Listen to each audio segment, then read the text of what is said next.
મિત્રો આજે આપણે ઘઉંના લોટની સુખડી બનાવવાના છે। એક વાડકી મેં ઘી લીધું છે। સૌથી પહેલાં આપણે ઘીને ગરમ કરીશું। આપણું ઘી ગરમ થઈ ગયું છે।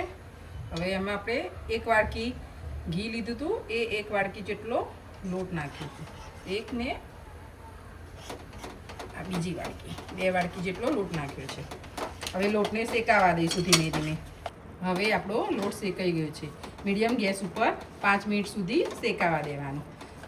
જ્યારે શેકાઈ જાય પછી આપણે જે એક વાડકી ઘી 2 વાડકી લોટ લીધો તો એ જ માપનું આપણે ગોળ નાખી દઈશું। એ વાડકીમાં થોડું ઊણું રાખવાનું છે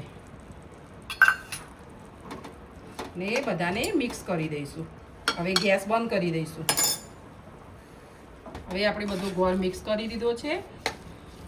હવે એને મીડિયમ ગેસ ઉપર રાખીને 1 મિનિટ સુધી હલાવીશું અને થઈ જાય એટલે આપણે થાળીમાં પાથરી દઈશું। મિત્રો આપણી સુખડી થઈ ગઈ છે। આવું થઈ જાય એટલે આપણે થાળીમાં આપણી સુખડી થઈ ગઈ છે। થાળીમાં ઘી લગાવીને સુખડીને પાથરી દઈશું।